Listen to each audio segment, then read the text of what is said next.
Okay. Um, I am very grateful that you guys are joining us tonight. I, um, I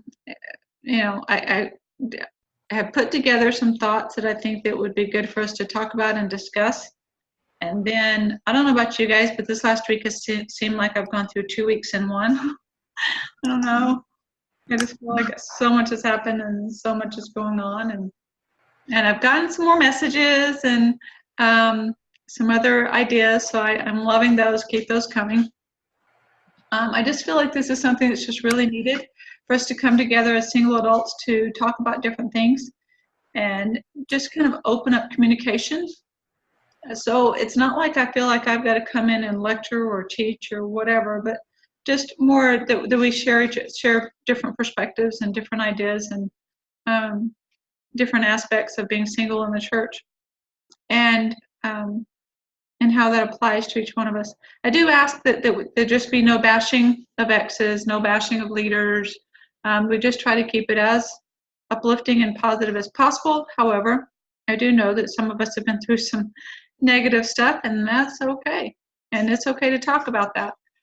We just don't want to necessarily attack outside, if you will, or somebody that isn't here. We just more want to share our experiences, what we've learned from them, how that has affected us in our lives, kind of thing. Is totally fine to share that. Um, then, and I know that for some of you, this is feeling vulnerable, and that's okay. And it's totally okay if you want to listen. And then it's also okay if you want to join us on the panel. Whatever you feel comfortable with doing, I'm happy to have you. I just love hearing different thoughts and insights and perspectives of different people. The chat box or the Q&A is always open. Depending on your computer or your phone, if you click on where it says participants, apparently there's a bubble or something that says participants. Mine is going to look different because, this is my account. But if you want to comment, or if you want to ask a question or whatever, you can definitely do it through there. If you click on that bubble where it says participants, you should see a chat box or Q&A or something like that come up. Definitely feel free to ask questions and make comments, and we'll try to get to those as much as possible.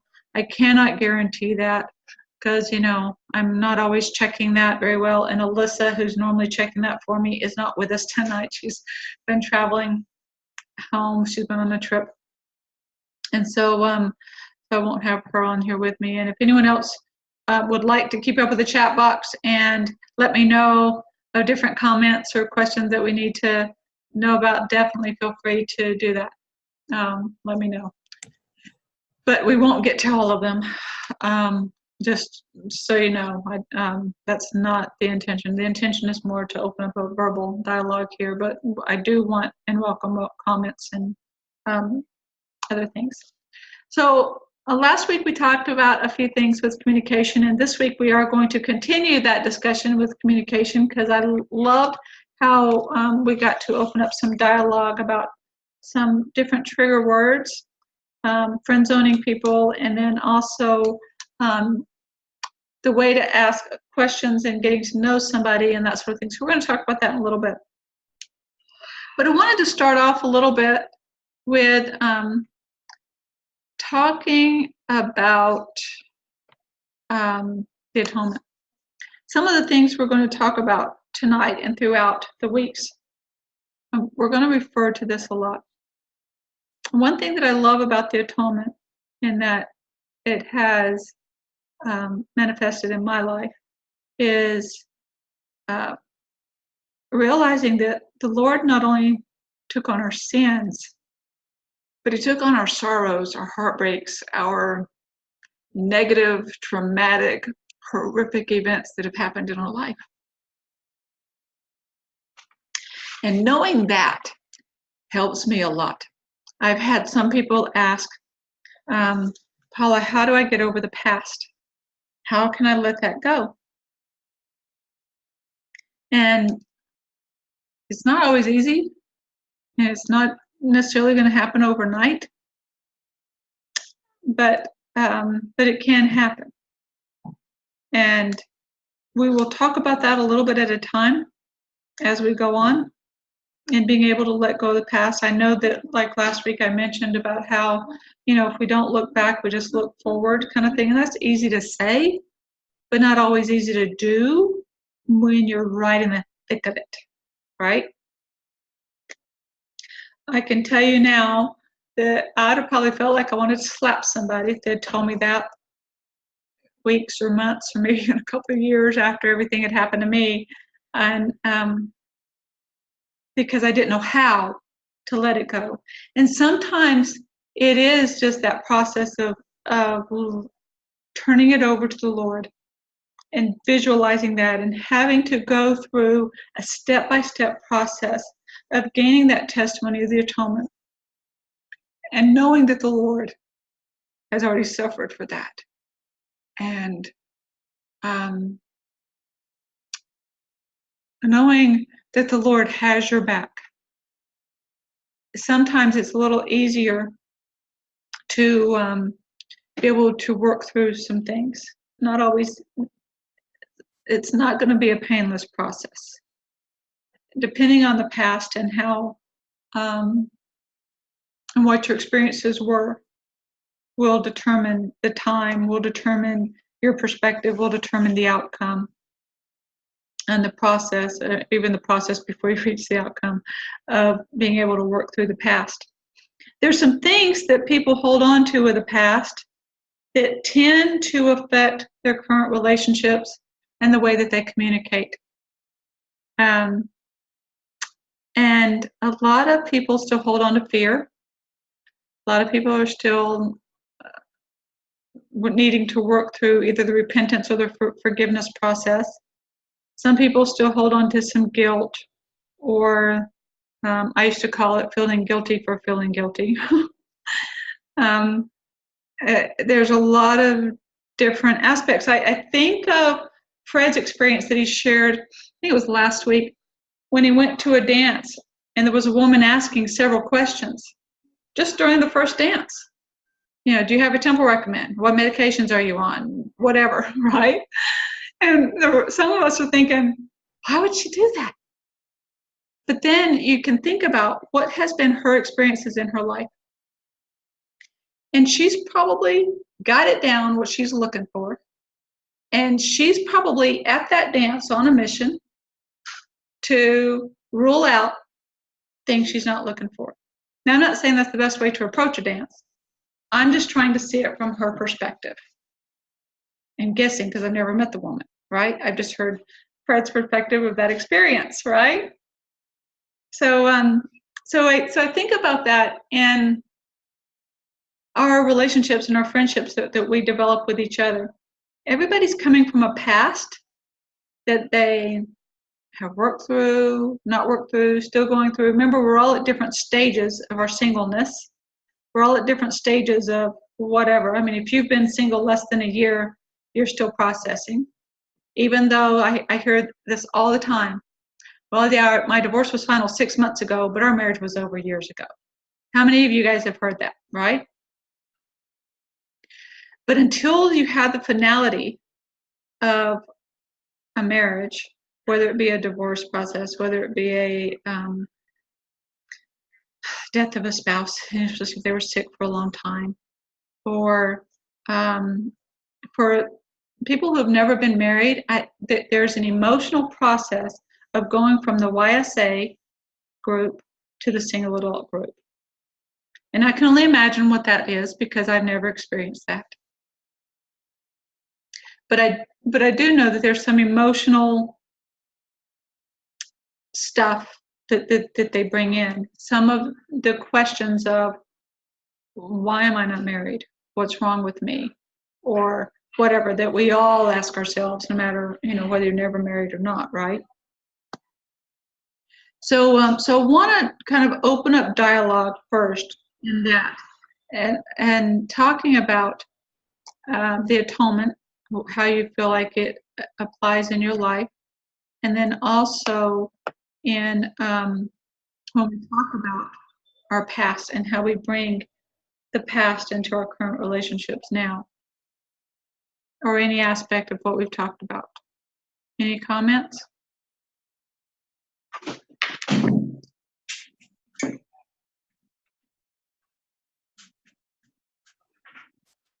Fred? Well, I've got a few comments on it. Go ahead.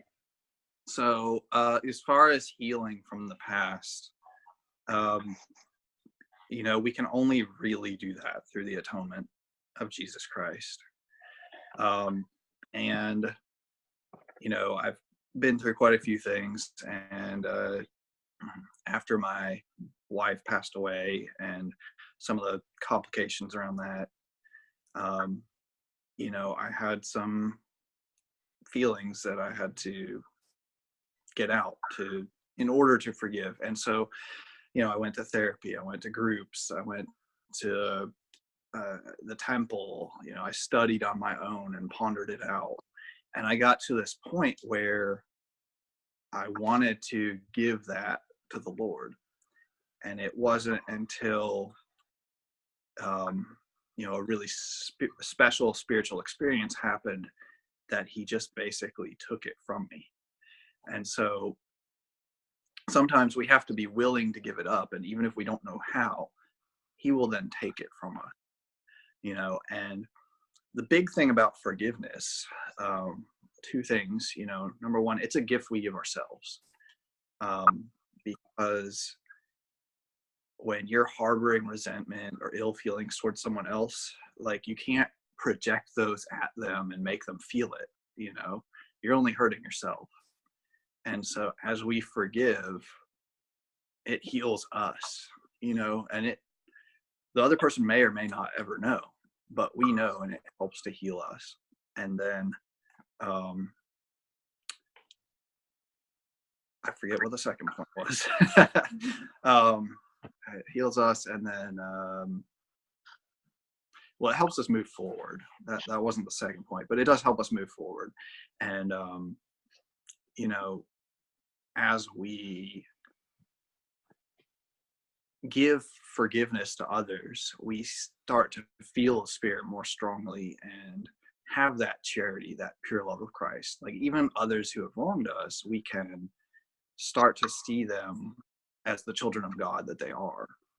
And it can be really tough. It can be really hard. But as we continue to practice that, we can learn to do that. And then on the thing that you talked about as far as needing to heal, everybody heals differently. Everybody grieves differently. Because whether it's the death of a spouse or a divorce, you're still grieving. Grieving is, mourning over the loss of something or someone. And so when you go through a divorce, you're definitely grieving that. And a lot of people don't really, necessarily recognize that. So everyone has to go through that process to heal and understand, why things happened and what they need to do for themselves, what they need to be looking for, in a potential partner in the future. And, like I said, healing is different. With my divorce, it was very quick. The Lord helped me to heal very, very quickly. After my spouse died, it was a much longer, much, deeper, more painful process. So, everybody's healing is different. Some people it can take 6 months. Some people it takes 5 years.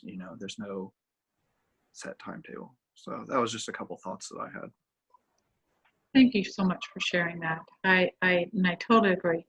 Everything's within the Lord's time frame, not necessarily ours. So I don't think there's a set pattern of healing or processing things that we've been through. And I love the experiences that you shared. Thank you so much. Paula, could I say something? Oh, definitely. Go ahead. I've been through a divorce 30-something years ago and widowed 9 years ago. And I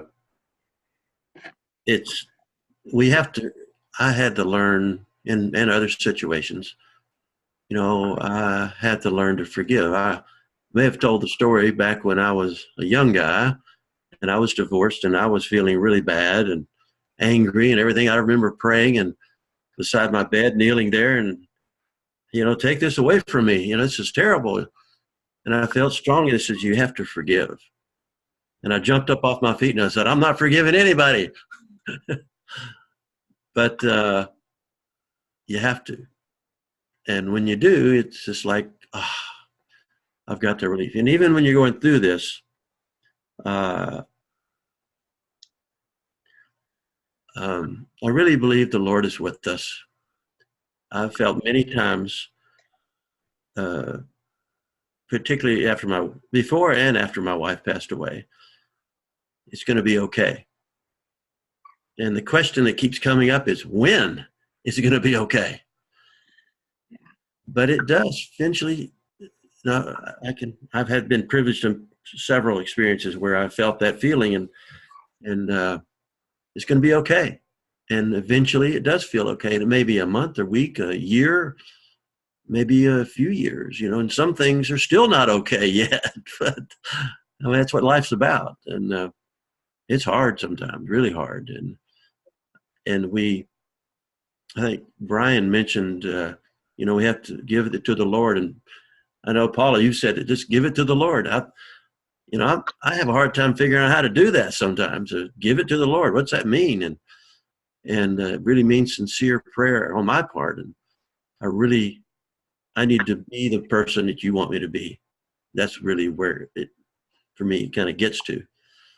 And it's, spiritual feelings are not something you can put down in English sometimes, for me. But I know that people say, well, if you'll just read your scriptures and say your prayers, everything's going to be okay. Well, I don't know about that. But we do have to do those things, and that does draw us closer to the Lord. And I've been privileged to experience that after long waits, wondering what's he waiting on. And sometimes we don't get that answer. May not get it in this lifetime. So we have to want it, and we have to ask for it, and we have to wait. So something I learned, the therapy that I went to different forms of therapy, if you will. And something that I learned in giving it to the Lord, didn't necessarily come to therapy, but more through a friend. And thankfully she had figured this out and had shared this with me, and this helps me. So I'm going to pass it on to you. If you want to do it this way, that's awesome. If not, it's okay. You may have your own way of doing something. But in giving it to the Lord, what helps me is to visualize it. So I will close my eyes. Put on, you can put on some soft music if you want to. It doesn't matter. But it's kind of, you go into like a meditation mode, if you will. And I just closed my eyes, and she said, go to your happy place. Well, my happy place is on a beach. Okay. I'm on a beach. And so I'm closing my eyes, and I'm visualizing being there and feeling that peace and feeling, just the love and whatever from just experiencing that. And then she said, now I want you to invite the Savior to come stand by you or sit with you or whatever. And so basically you're going to invite the Savior in. And she said, now what I want you to do is I want you to take that feeling that you're feeling now, and I want you to give it a color. And I want you to give it a shape. So for me, it's a yellow ball. And my eyes are closed, while I'm going through this. And she said, then when you're ready, to hand that to the Savior. There was one time when I was when I was trying to work through and process the feeling, that I felt like I needed to hold on to it because it had become almost security for me. And then I realized I gotta let this go. I was able to visualize now, handing this to the Savior. And then she said, now I want you to watch him open his arms and let it go. And then she said, and then I want you to visualize him replacing that with a gift that he's going to give to you. And only you will know that gift that's inside it. Now, It takes 3 to 5 minutes for me to process that, and I don't do that often. I haven't done that in a while. But for me, it helps to visualize. I'm a visual person. And so it helps me to be able to visualize that process of handing it over to him. Now, there are other people that can do it through prayer, like Brian said he had a very spiritual experience of being able to get handed over to the Lord. But it doesn't just happen. It's not going to happen through one prayer. I mean, it may, but I'm just saying that it doesn't generally. Sometimes it takes time and effort of you putting in and you experiencing different things and going through a process, if you will, to be able to let that go. For me to get to a point of being able to let those negative feelings go, there was a lot of time involved there, a lot of different experiences that I had. And then there are other times that I've been able to just feel the release of being able to forgive, whatever I've needed to forgive, and then being able to work through that as well. So there are different experiences that you can have. That for me helps me because it's a visual thing. And it's a personal thing between me and the Lord. And so I like that. And I'm just sharing that with you guys as something that you may want to use. It may help you. But it's really something to me how we hold on. We have a tendency, it's human nature, to hold on to things from our past because it's what we know and it's helped us become who we are.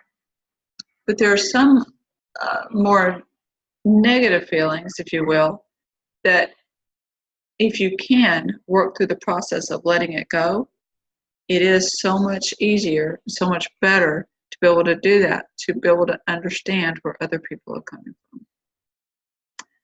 In my almost 12 years that I've been single, that is something that I have learned, is to be able to try to see it from their perspective.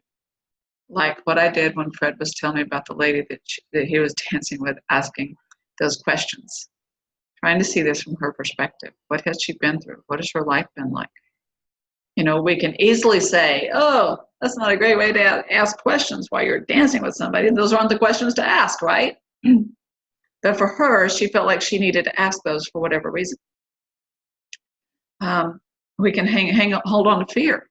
I know there's a lot of people still holding on to fear.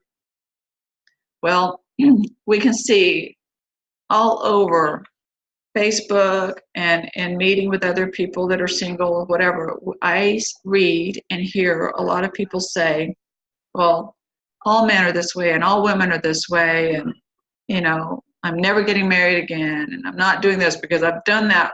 I've been there, done that. I'm not doing that again. So there's trust, and then there's fear issues, right?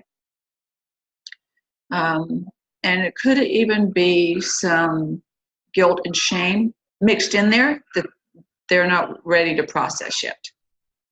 That for whatever reason, they don't trust themselves in being able to make a choice or looking for whomever. I hope I'm making sense here. So for those of you just joining, I don't know if you've seen the chat or not, but if you want to be part of our panel today, please feel free. Just let me know and I'll bring you in. So let's talk about that for a little bit, that fear that sometimes can just be so debilitating, right? And it can show up as anxiety. It can show up as a panic attack. I know I was diagnosed with PTSD years ago, and that was something that for me, and I no longer deal with that. Thankfully, I've been able to work through all that. I no longer have panic attacks, anxiety, none of that. But while I was going through it, oh my goodness, it is debilitating. It is draining. It like sucks life out of you, and it is a real thing. So when I hear people talk about being afraid of getting into another bad relationship or getting into another bad marriage or getting into another whatever, right? I'm reminded that we have two choices. You can feel faith or you can feel fear. You cannot feel both at the same time. One is coming from the Lord, the other is not. You choose which one you feel. You choose which one you're going to use to make your next step, right? So I'm not saying this easy, because it's not. And there are some hard things that we have gone through, and there may or may not be other hard things we will go through again. But we cannot let fear continue to hold us back. If any of you want to chime in at any time, offer any comments, I'm happy to have you do that. I just know, though, how debilitating fear is. I know that when it comes to even the single adult program, when there's a dance, who here has felt fear in attending their dance, especially the first dance? When you're newly single and you want to go, oh my goodness, I've got to go do what? You know, this is what we did when we were teenagers, right? So there's just a lot to be able to work through and be able to feel again, to trust, to put that trust in the Lord. And then when we finally overcome those fears,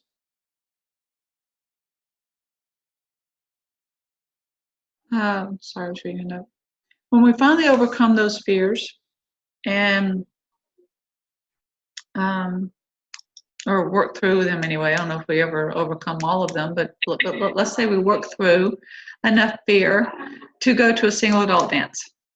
We are able to push through the anxiety, push through the inhibitions, push through it all, right? And we show up. And I'm going to speak from a woman's point of view because I've had more experience in that department. And I'm going to share with you what a lot of women have gone through, even myself, early on when I was single. And going to a dance, when we muster up all that we've got to get there, sometimes many go by themselves. So they're walking into that church building by themselves. And men, you may have experienced the same things, okay? And then you go in and you don't know anybody, all right, because you're new. And you're kind of looking for somebody that you feel like might be familiar, might be friendly, might talk to you, right? And then a lot of them, sometimes because, again, nervousness, inhibitions, whatever, they're sitting at a table. There are a lot of women that will go to a dance and never get asked to dance, and for whatever reason feel that they need to wait for that, okay? I know early on I was one of those. So, because it's easier, because then you don't put yourself out there and feeling like you're going to get rejected. Now, men, I know that you know what that feels like on the other side when you're putting yourself out there and you have to ask somebody to dance and you have to, whatever. Now, I'm using the dance as an example because that's something many of us have experienced, right? And I would venture to say that many of us have felt fear in attending that or having to share a personal space with somebody you don't know. Anybody have any comments to this? I'll make a comment. Awesome, Wynn. Go right ahead. Okay. It took me a long time before I could develop enough self-confidence to not sit at the table.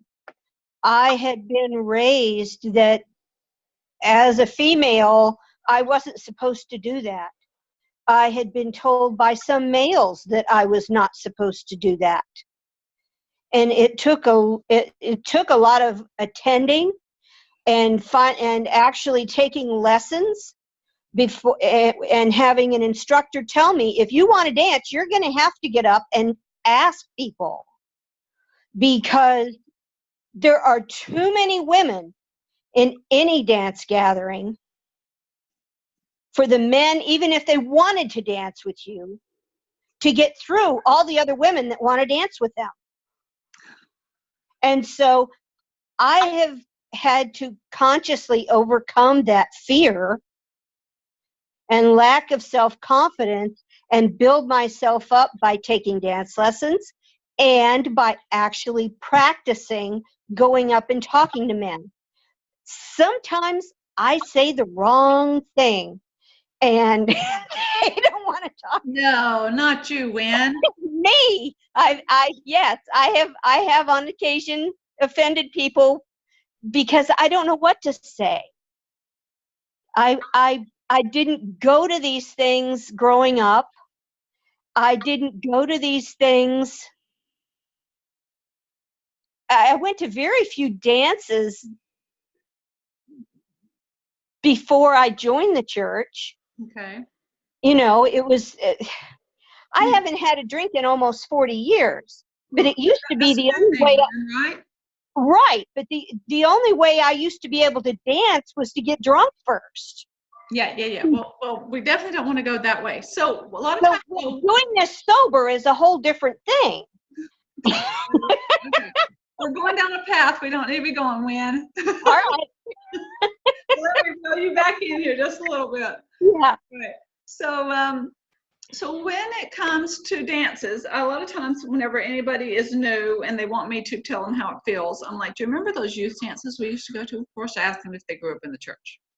And then I'll ask them, do you remember those youth dances we used to go to? I said, it's like that, just with older people. Because I think, quite honestly, now correct me if I'm wrong, guys, a lot of the feelings are still there.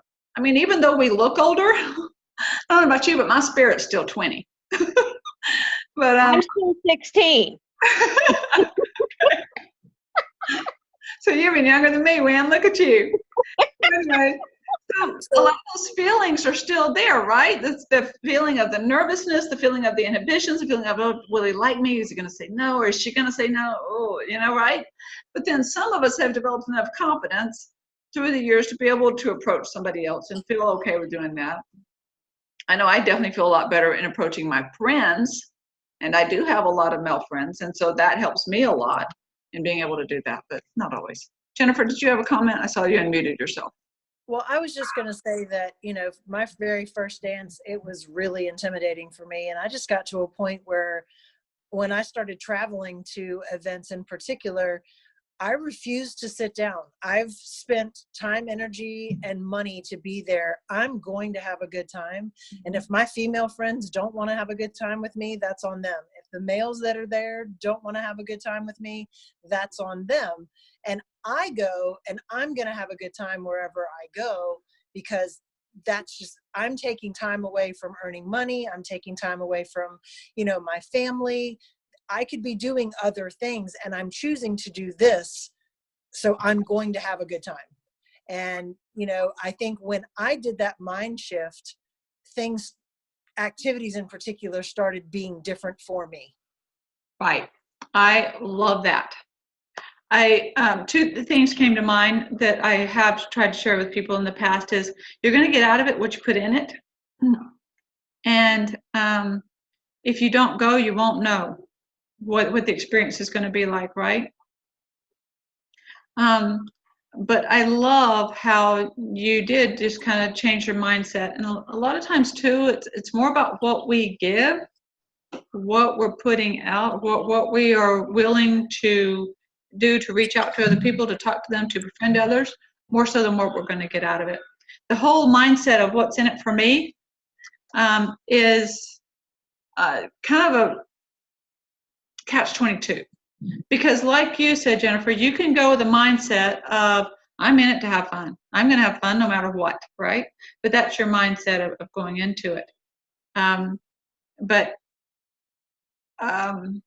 The what's in it for me, a lot of times too, I hear people say, well, I just don't like to dance. Or that's not really for me. Or that's not really what I like to do, or whatever. Versus going there and just talking to somebody.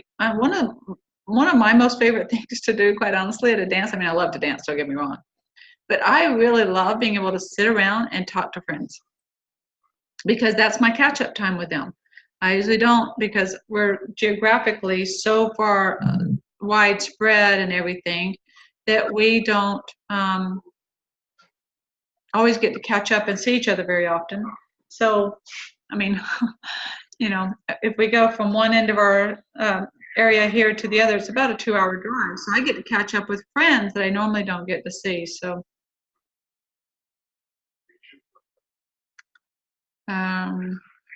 Well, I wondered if I could make a comment.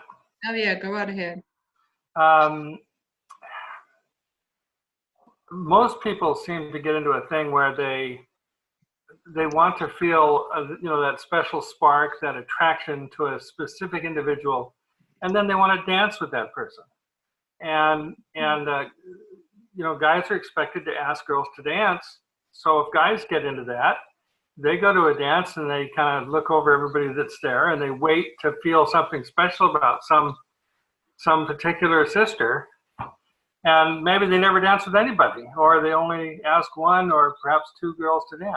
Right. Well, Dale, I will tell you, a lot of times that is why I do recommend for people to approach a dance as making friendships and not necessarily building a spark or working off of a spark. Because a lot of times if you go, because, well, I mean, I'm all for people meeting people, don't get me wrong. But a lot of times it takes time, it takes a process for you to develop a healthy relationship. I wanted to say that in high school, I had a crush on a particular girl. I would often see her at dances. It turned out that she was a good friend of my sister's, and so my sister told me that this girl always went to dance with a particular guy she had a crush on. So I'd go up and ask her to dance, and she'd say no. Everybody else that would go up to ask her for dance would always get a no.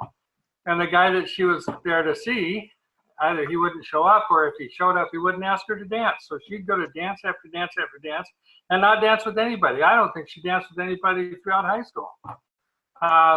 But it's the same syndrome. It's the I want to focus on one person that I'm attracted to thing. Right. And that's my point is that that's just wrong. What you need to do, and a bishop, shortly after I joined the church, told me this, go to the dance and spot 4 or 5 girls that haven't danced with anybody and go ask them to dance. And have a dance, at least one dance with each of those girls. And that's just something that I started doing. Awesome. That was the best way to do it too. The best way to do it. This period of okay. I've got a bad leg and of chronic lower back pain, and I dance once and I've got to sit down for an hour. So okay. I can't do that anymore, but that's my plan. Dale, we're kind of going off target here a little bit. I'm going to reel you back in. So I want to come back to just how we're talking about fear. So I understand that, there's a lot of different ways that we can approach this. There's a lot of different ways we can approach different aspects, especially when we get to the single adult dances, right? And we all have different experiences and different reasons for being there. But the main one should be to develop friendships rather than make an instant connection. I will tell you, most of the time, if you meet somebody first at a dance and you ask them for their phone number, that relationship's not going to last the majority of the time. You need to wait and let that relationship build up.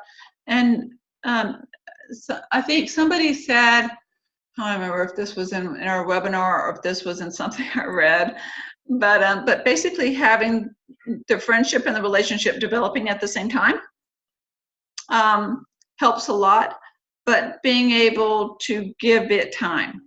People who rush it, that's not a good sign. That's usually a red flag, and we're going to talk about that here in just a minute.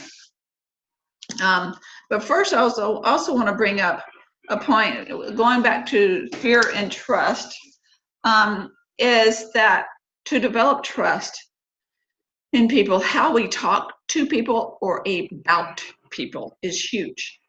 So for instance, if you're at a dance, and I think we talked about this a little bit last week, but if you're at a dance and you hear somebody talking about somebody else in a negative way, we call that gossiping. correct? So I will tell you that it's in our nature to not trust somebody that gossips. It just isn't. There are also experiences where I know some of you have had experiences, and you've shared this with me, where you went to one event, maybe a dance, and you heard somebody gossiping about somebody. And then the person they were gossiping about at another dance was gossiping about somebody else. It's got to end. We've all been through our stuff. We've all had different experiences, and we're all at different stages of our singleness. And if we can just accept people where they're at and love them where they're at, or care about them. I mean, I'm not like in love with them, right? But like just care about them where they're at. That will be huge. And it will also help other people in developing trust, and also in Dawn, for some reason your video is showing. Do you want my video not to show? Well, hold on a minute. No, we're good right now. So, Paula, so your video blanked out before his came on. oh, really? Oh, okay. Was that what happened? Okay, yeah, no, that's okay. No problem. Can you hear me? So anyway, so let me finish. So when it comes to gossiping, for instance, that will develop a lack of trust. Is my volume low? Hold on. Let me see. It's good here, Paula. Is it good there? Okay. So Fred, you might have to turn me up. Anybody else having problem hearing me? Okay. So if you are, just let me know. But anyway, because trust is a big issue for a lot of people, we need to make sure that what we say and how we talk about people are important, especially publicly. Now, how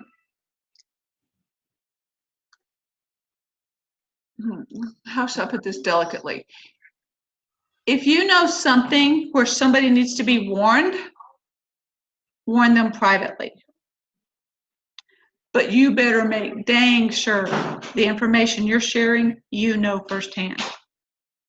Because if you're sharing a red flag that somebody else shared, that they heard from somebody else, that they heard from somebody else, you don't know what you're talking about. You have no clue. So it's really important that amongst us as friends, we're able to trust each other and what we talk about and how we share with each other and what other people hear, because I'm going to tell you, you will deplete your dating opportunities if you continue to participate in that type of communication. And Paula, can I make a quick Go right comment? ahead. I think it's important for us to realize that everybody has different red flags. Just because it's a red flag to me does not necessarily mean it's going to be a red flag to you or anybody else. And just because that's a hot button for us does not mean we need to warn somebody that they may or may not be a hot button for. This group is close enough that we know each other enough that we kind of understand personalities a little bit better. And if you're new to the group, it won't take us that long to learn that personality. Right. And we learn what each other's hot buttons are and are not. And somebody that might have a blazing red flag to me might be the perfect match for you. And so I think we have to be very careful about how we want to prejudge or pre-categorize, a man or a woman based upon our taste or our individual needs. Correct. Oh, I love it. That was perfect. I couldn't have said that any better. Thank you so much, Jennifer, for sharing that. So I completely agree. It's so important how we communicate, right? And how we share our thoughts and our feelings and our whatever. And I love it. Now, there are some red flags in that I have learned through the years that can mean that a man or a woman, either way, is controlling or abusive. And one is if they rush the relationship. So if someone meets you and they start holding your hand, they start wanting to date you, and within a month or two you're talking marriage, you want to bail that relationship 9 times out of 10. Now, I'm not saying that they're all that way. Every time I've said that, somebody comes back with a but. But Paula, my grandma, my whatever, right? That's fine. Your grandma lived in a whole different era of time, you know? But the majority of the time now, about 95 to 98% of the time now, those don't last because it's a negative and a draining relationship, and most people don't stay in those. So also another one is if they want to dictate who can be or cannot be your friends. I had that happen a couple of years ago where I was friends with a woman and she started dating a man, and I'm opinionated, right? And I've got kind of a stronger personality, and he didn't like me. And because of that, I was not on her friends list. That he did not give her permission to be friends with me anymore.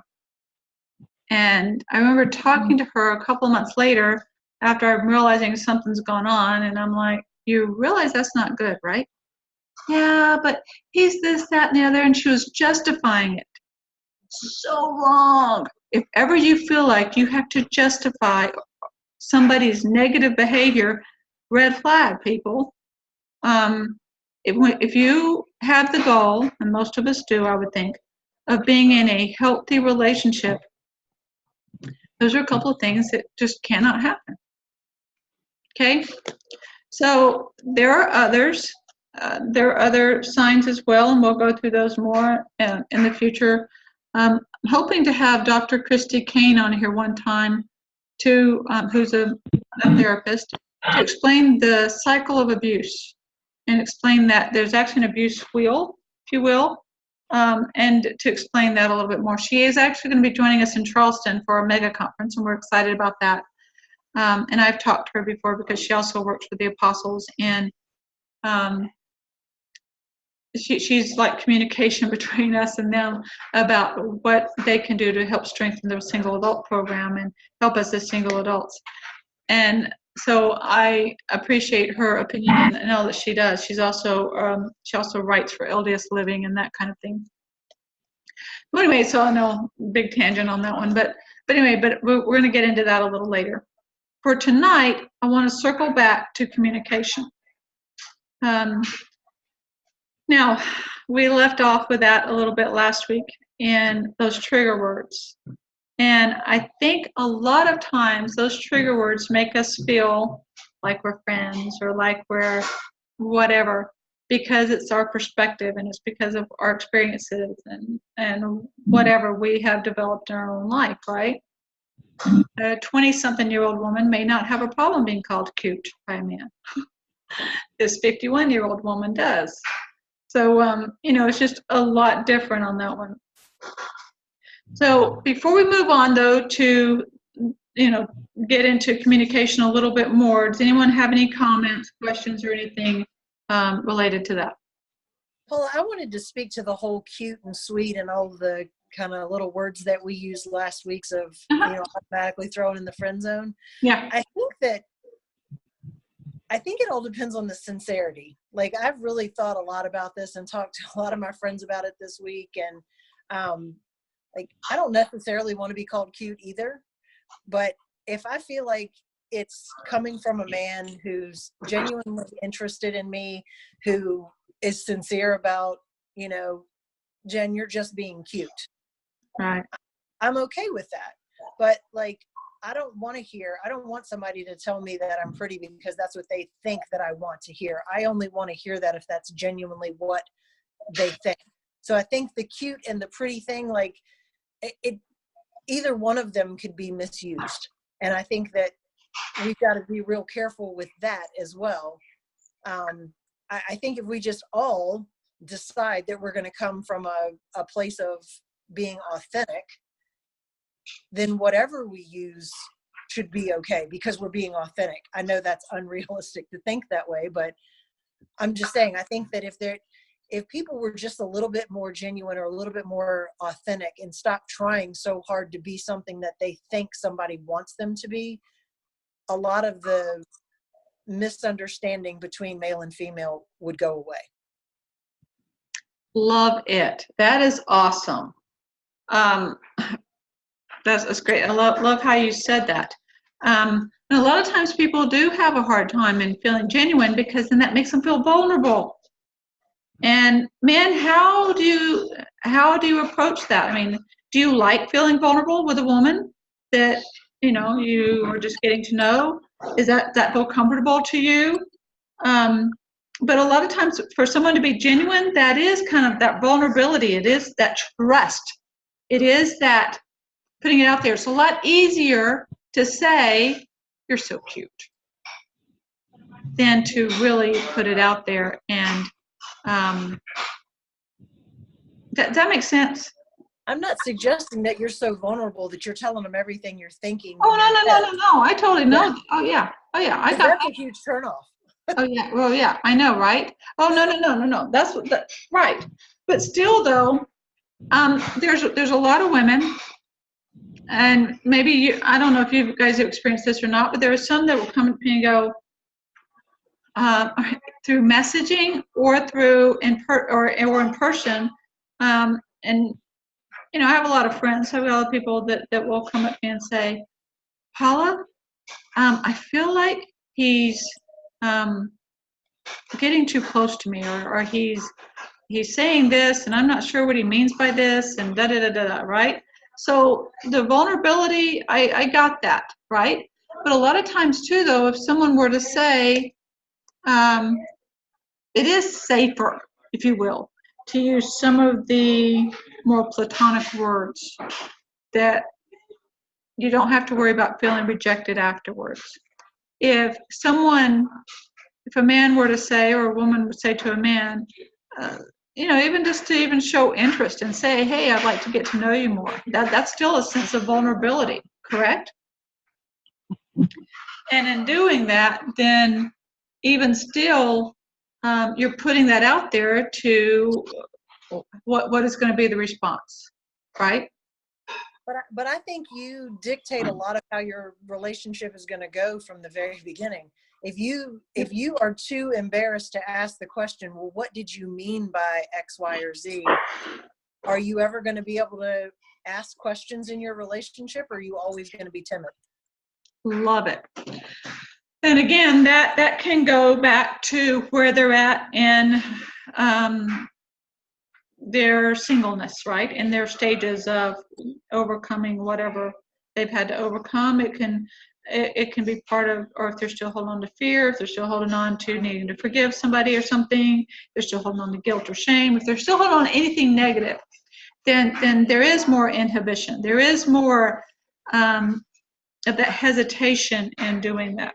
But I totally agree that, you do need to feel comfortable with whomever you're communicating with so that then you can feel like you can have a good conversation there. All right. Anyone else want to make a comment?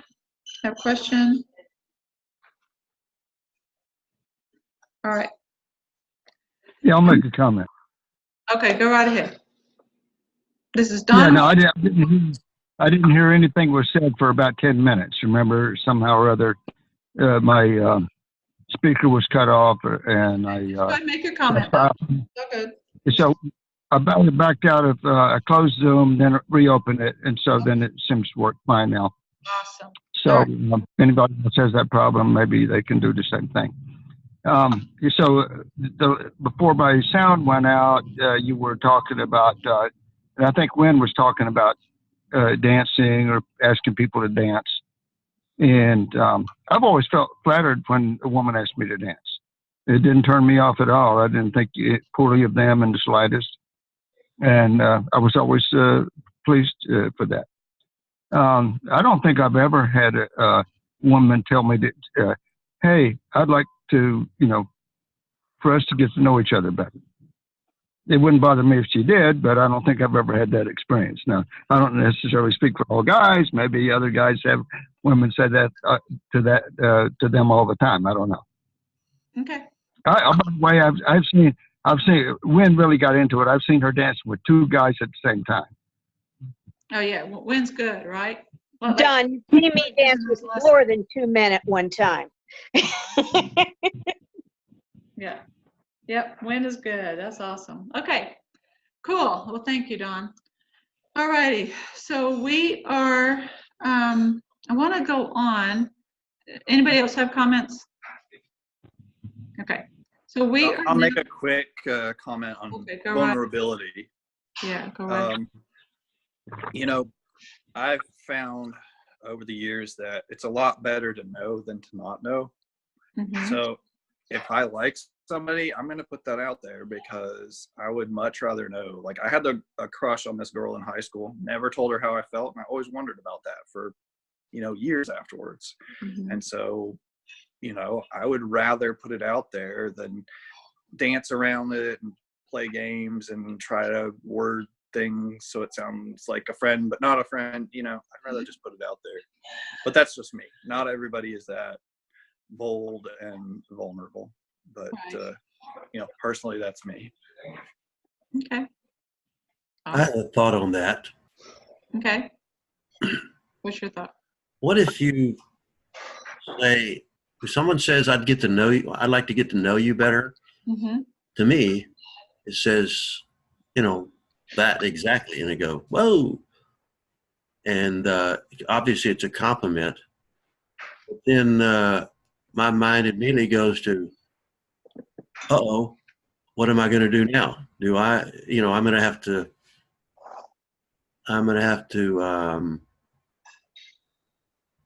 am I going to have to make a decision or something? I'm going to say she does like me and I don't like her or whatever.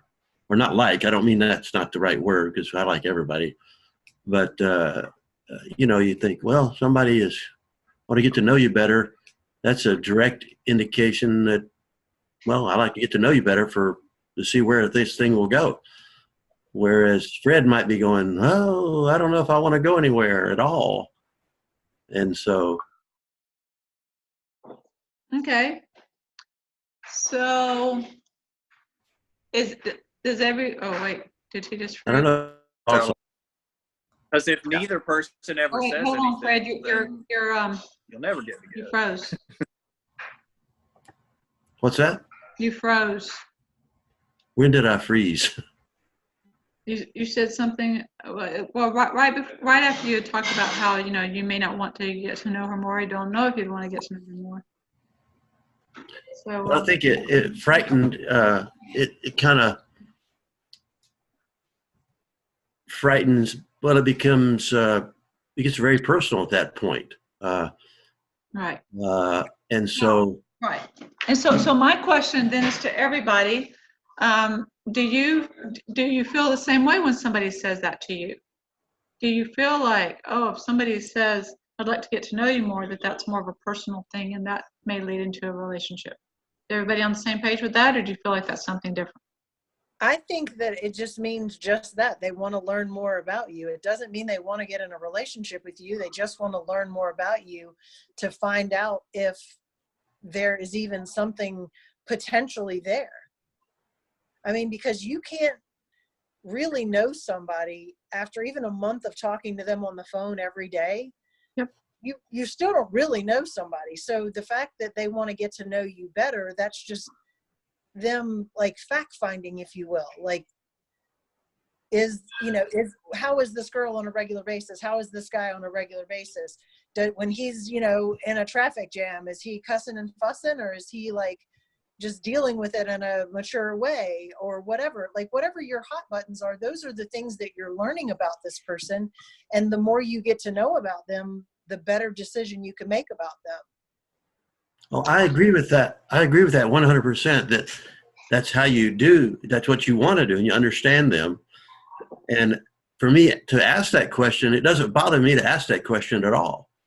And my motivation to ask that question might be sometimes I'm just really interested in people. I'm really interested in where's your life been, and I just find other people interesting to hear about their life experiences. When somebody asks me that, I go, "Uh-oh, they're after me," and now I might have to. I don't want to hurt their feelings, and but I don't know. I'm just kind of. Okay. Who was it said they were 20? Well, I think I'm still about 16. I haven't passed that. I haven't even enough to vote yet. But I mean, I'm just kind of being open about that.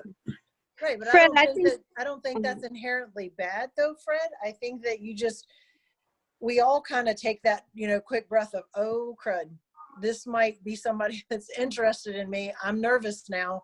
And, what do I do? But I think communication is key. The more we talk to one another and just say exactly where we are, I mean, even though that person may or may not listen to you, I've experienced that before when I've told somebody, hey, we've been talking for a little bit now and I'm really starting to like you. I want to know like where you're at or where's this thing headed? And then to them, they took that as me like ready to be in a relationship with them. And that was me saying, I'm ready for us to start thinking, could this possibly be something? So I was very clear, but they didn't understand my clarity. Right. I think those are tough discussions. Jen. Jennifer. And sometimes the answer to that questions is sometimes, well, where are we in this relationship? The answer sometimes is, I don't really know. I don't know. And that's a fair response. Yeah. Not that there's a no or a yes. If there's a definitely no, that should come out as early as possible. Absolutely. But then again, those things can change too. Okay. So I get it. Can I get into this discussion? Go right ahead. Okay. I've had to deal with this situation from a couple of different perspectives. If I ask that question, I'm asking not because I'm trying to get a relationship, but because I just want to add somebody else into my experience and know who they are. It's not that I'm trying to chase somebody. I had been going to many dances and dancing with various people, has already been mentioned. And one night a guy came into a dance and I hadn't seen him in for a while. So I asked him to dance and he said, "You're too old for me." And I said, "I'm not asking you to marry me. I'm not asking for a date. It's just a dance." It's just a dance. But again, everybody's got different perspectives on that. I've heard some women say that they don't want to dance with an older man, because then they're in their personal space. Right. But this was a younger man that had danced with me multiple times before at various other dances. So I didn't know why he was coming from this space all of a sudden. But if I go up to Fred or I go up to somebody I've never even seen before, which I do now that I've gained more self-confidence, at one point in time, somebody could compliment me, tell me I was a great dancer, make some comment about the way I looked. And all of a sudden one night when somebody complimented me when I was dancing with other dancers I knew were good, and they complimented them at the same time, it dawned on me, what would it take for me to go up to somebody and say that they were a good dancer, or say that I love the way they sing, or these other things? And what it would take is for me to really believe it. Mm-hmm. Yeah. Exactly. Before I did that. Right. So if somebody's going to come up to you and say, "I'd like to get to know you better," it's because they really do want to know you. Not necessarily for a relationship, but because something about you has impressed them, and they'd like to discover what it is. Well, I think everybody's going to come at it from a different angle. Some people will be wanting more of a relationship or wanting to at least pursue that to see if it leads to that, right? Like was mentioned earlier. Other people may just be, hey, I just want to know more about you. I just think you're a cool person. Right. So I think, again, though, I don't know there's a patent answer on this because, everybody's different.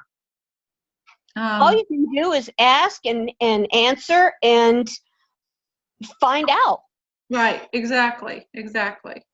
So yeah, that's awesome. I love it. I love that we're having a conversation about, different things that are said. And I hope that this is helpful to you guys because it really helps us to see different perspectives, right? Men and women, or even I have a comment. different women or whatever. Yeah, Don? Yeah, to me that strikes me as a kind of an odd question. Like, hey, I'd like to get to know you better. I think last time I listened to your broadcast, you were throwing out some questions that I think were on a sheet of paper. I think it was a Friday night dance in Nashville, a conference in Nashville. It was a mixer thing. They were saying, where are you from? And you work? Where do you work? And this sort of thing. Mm-hmm. Well, that's normal questions to me. If you want to get to know somebody, where are you from? Or ask the questions that you had mentioned. That way you would seem to kind of get to know them, and maybe, or what kind of interest do you have, or do you have any hobbies, or, are you involved in anything outside of church work, Right. So that's what I call my FORD acronym. Family, occupation, recreation, and dreams. And those are some pretty generic things you can talk to somebody about when you're first meeting them, initially getting to know them, that is less threatening. Now, I want to talk about how we ask questions, though, and when we get into other get-to-know-you type questions. For instance,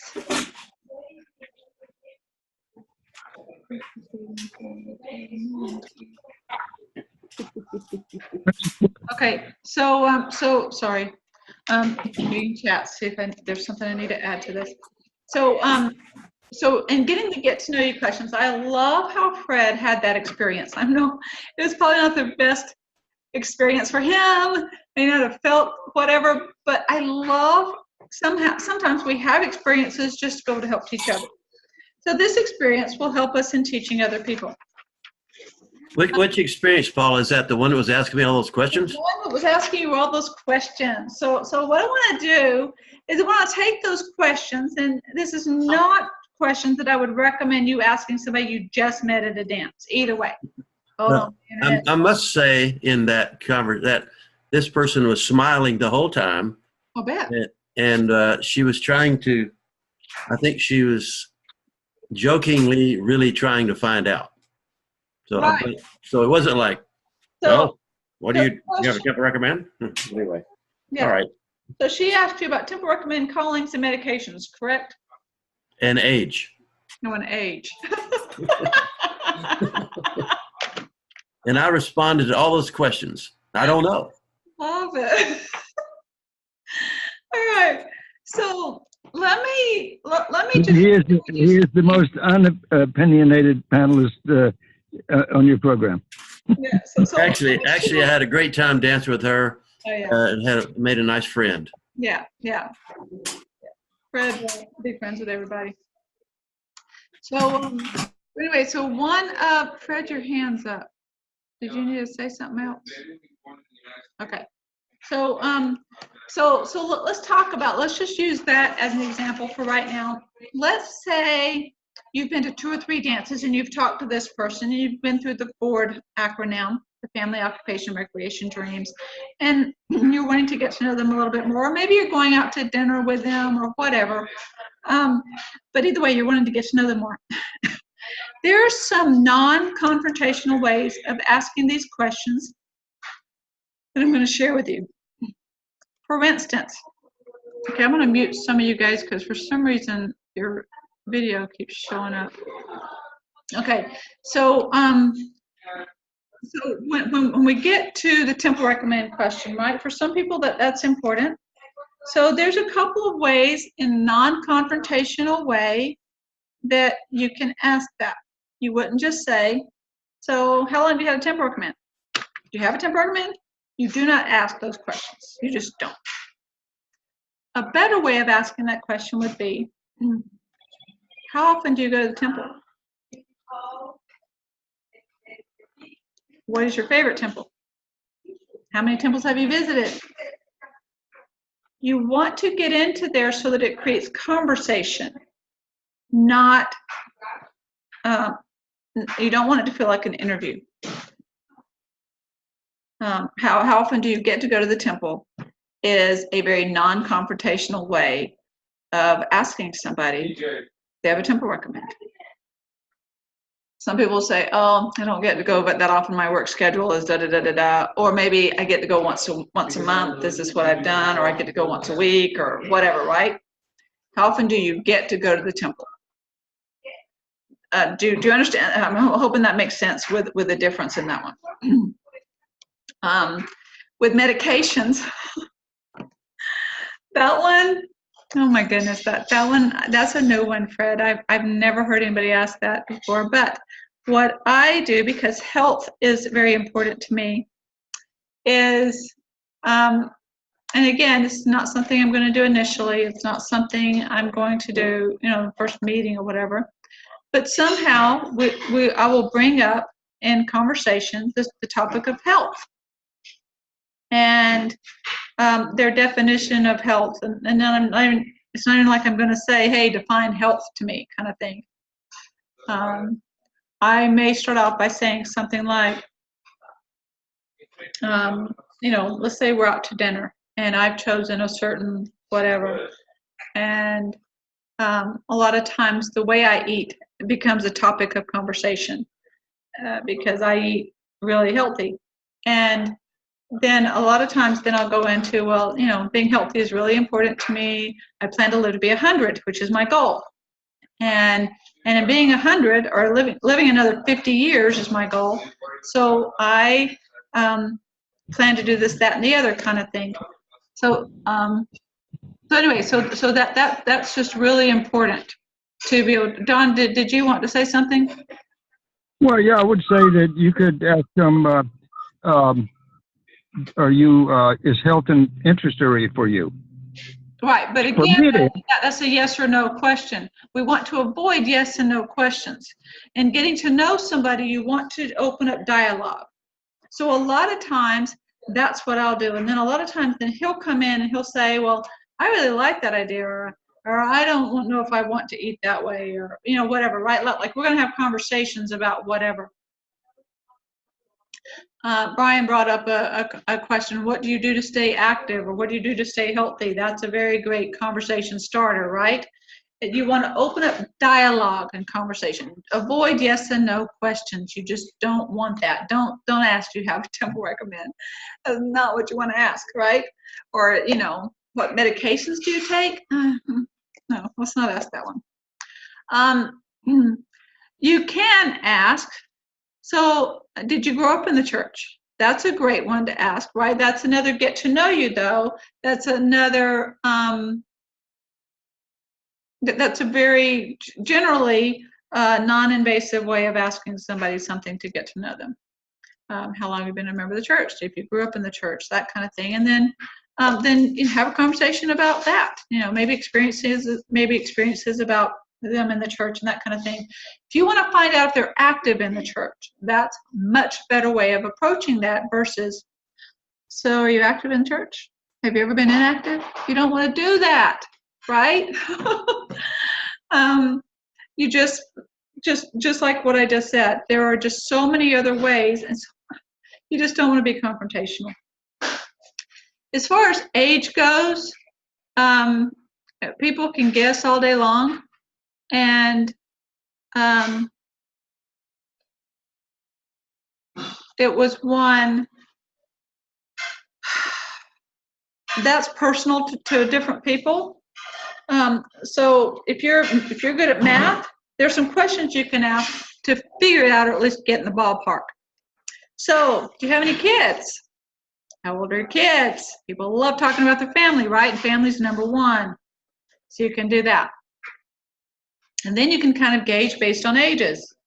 I would not ask, have you been married before in your first meeting? That's something that would be a personal thing. If they want to volunteer that information, fine. I would not ask that on the first meeting. And again, you can take my advice or not. Totally up to you. This is my opinion, and based on my experience of what works and what doesn't work, and getting to know people and have people feel comfortable around you. But when you ask how long you've been a member of the church, a lot of times they'll say, I've been a member of the church for this many years, and I joined when I was this old. Or if they say, I was born in the church, then you got to ask more questions, right? So where'd you go to high school? Where'd you grow up? Did you go to college? You know what I mean? Like, you're just asking more get to know you type questions. And if age is that important to you, that's one, it will come up sooner or later. So I wouldn't rush that one. If age is a determining factor in whether or not you go out with somebody, you can find out in other ways. Another thing, instead of saying, hey, do you read your scriptures every day? One of my very favorite questions to ask is, so what are you studying in the scriptures right now? Because I love talking about scriptures. And I love being able to talk about different insights of different references to the scriptures and that kind of thing, right? So that's a question that I would ask. And again, it's a conversation starter. What's your favorite Book of Mormon story? What's your favorite story in the Old Testament? What's your favorite story in the New Testament? Whatever, right? Like, have you spent a lot of time studying church history or whatever? Yeah, Don. What is your favorite scripture? What did I say? What? What is your favorite scripture? Yeah, that's another great question. Right, great question. So there are so many different ways of questioning somebody to get to know them, because people do like talking about themselves, and it's great to ask questions, but you just want to be able to do it in a healthy, non-confrontational way. So that's what I would recommend. And there are other questions you can ask for sure. I'm sure most of us have heard of this book, but if you've not, you need this book. And that is How to Win Friends and Influence People. That is a very important book. I think everybody that ever walks this earth needs to read that book. Napoleon Hill? It's really important. What was that? Napoleon Hill? Dale Book Carnegie. about a zillion ago. Dale Carnegie wrote that book. Okay. So hold on, Don. So anybody have any questions about the questions? Anybody have any comments? Do you feel like those questions would be good questions to ask?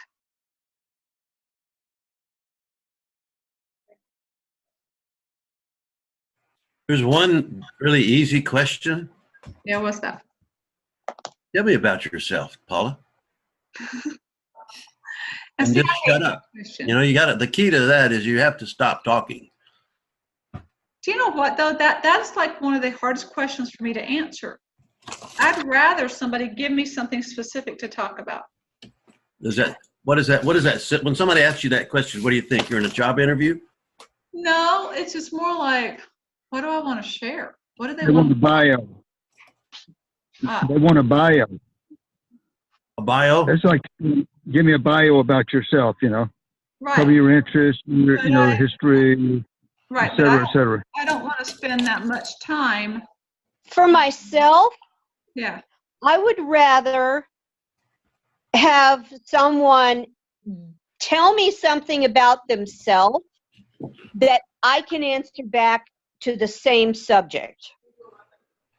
Such as, if I want to know if somebody has children, I might say something about my own children and then ask about theirs. Right. Yeah, that's awesome.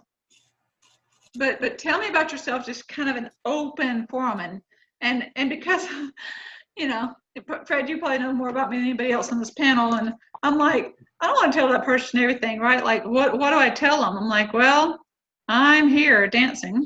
You know, I am, you know, I mean, like what is it that they want to know? And, you know, That's the way I feel about it. If they're asking me that question, just what is it they want to know? right. Because they must be wanting to know something in particular, and I don't know what it is. Mm-hmm.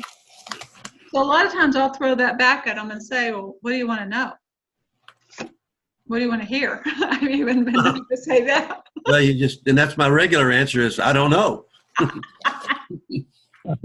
that down pat. I don't know. Yeah. So Maybe anyway, that's a little bit, maybe that's tough. Standard answer to everything. That's a question, could be. that's a question used in business and job interviews a lot. And I'm just curious as to how, you know, Right. and what you're looking for is to get them to tell you about them. Right. Well, Tell you all in about business, what's important to them. And, you know, what are the things you want me to know? Try to impress me, sort of, you know.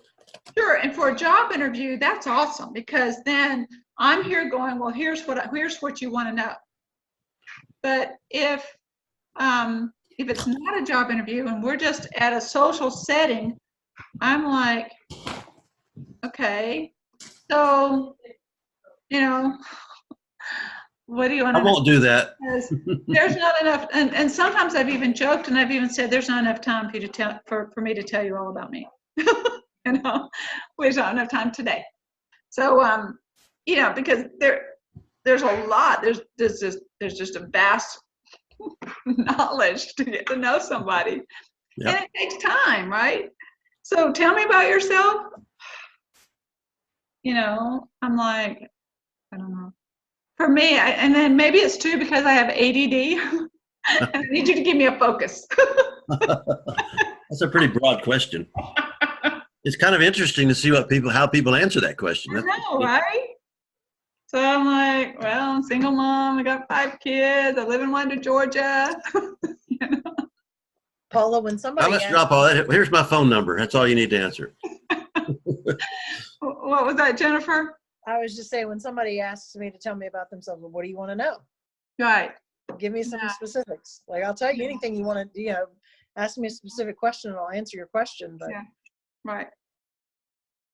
Yep. I have had one man ask me a question that was very uncomfortable during our first dance when he said, would you, and he was a Hispanic man, and he asked me, would you marry somebody like me? And I'm like, you know, what do you mean like you? And he's like, well, from a different country. And I'm just like, I just met you. I did not dance with him anymore. I was like, dude, no, just no, don't even. That's not a question to ask somebody. Also, when you're first meeting somebody, I would recommend not going off to isolate yourselves somewhere alone, especially if you're at a church building. I would not recommend that. Not saying that people don't, they do it all the time. I'm just saying that when you want to develop a healthy, longer lasting relationship, the best thing to do is to take it slowly and get to know somebody over time. Another red flag is when somebody first meets you and then they start calling or texting every day. Like if you do give them your number, they start calling or texting every day after you just meet them. Now, if you've known them a while and they're doing that, then that's totally fine. But, and you know, because you've developed that relationship over time. But if they've just met you and they're doing that, they're texting you multiple times during the day, they're calling a couple of times during the day, that is a red flag, people. You want to avoid that, okay? Let me throw that out there. Okay, any other questions or comments?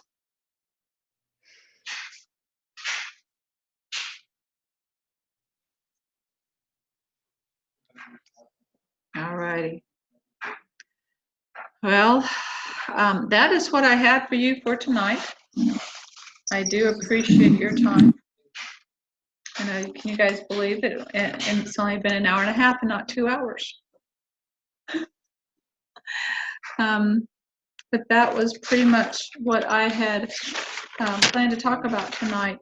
I love the fact, though, that we're opening dialogue and that we're talking together about so many things, and being able to come together as friends to discuss this, and that we open up with each other. And I know that as we get to know each other more over time, that the spirit of trust and friendship and whatever will grow stronger. And I'm liking that. I'm loving that that's together. And for those of you watching the recordings, I think you're awesome. Being able to take the time to be able to do this. I think you all are awesome. I really appreciate all of you spending Sunday evenings with me and talking about this very important topic. I think, because a lot of times, and I know you've heard me say this before, but especially if you're here for the first time, when we are at a single adult event, or even at church, we don't really get to sit down to talk about these kind of topics of being single in the church and developing relationships or friendships with people, and not in a non-threatening kind of way, right? To be able to work through the fear and the forgiveness or the guilt or the shame or the whatever feelings we're harboring. Or if we've been able to work through those, then being able to move forward into a healthy relationship. Because a lot of times that's what's holding people back. It's either the fear of, you don't want a bad relationship. It could be a worthiness issue of feeling worthwhile to somebody. Or it could be that you feel like you want to reach a certain level of whoever you are, or of whether it be the processing of your experience, or whatever, and your healing process, if you will, the stages of grief. If you want to get through certain things, that definitely you want to get through the stages of grief before you go into any kind of relationship other than a friendship. But I really want you to focus on developing healthy relationships by first starting with a healthy friendship. There's no need to rush it. Eternity is a long time. And when we make a choice to spend time with somebody, whether it's a friendship or more, it is a choice, it's a decision of who and what you're going to spend your time on is going to be important to you. And I do believe that we need to be accepting of everybody.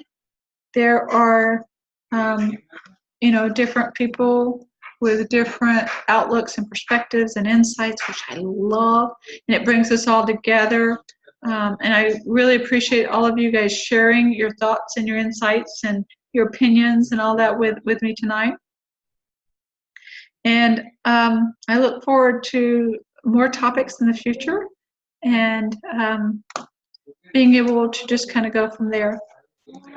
Within the next couple of weeks, we are going to circle back just a little bit to that survey I sent out a couple of weeks ago. We're going to talk about a couple of the topics there. And then we're also going to move on to a couple of other topics that, a couple of other articles that have been sent to me as suggestions, because they are awesome, awesome articles. And then we will just go from there. Anybody else have any comments or questions before we say goodnight?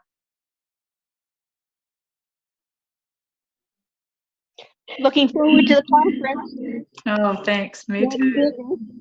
Yeah, I know. I'm excited about it. It'll be awesome. All right. Well, good night, all. I think you're awesome. I hope you have a fabulous week, and we'll talk again next week. Bye, Good night. Paula. Thank you. Good night.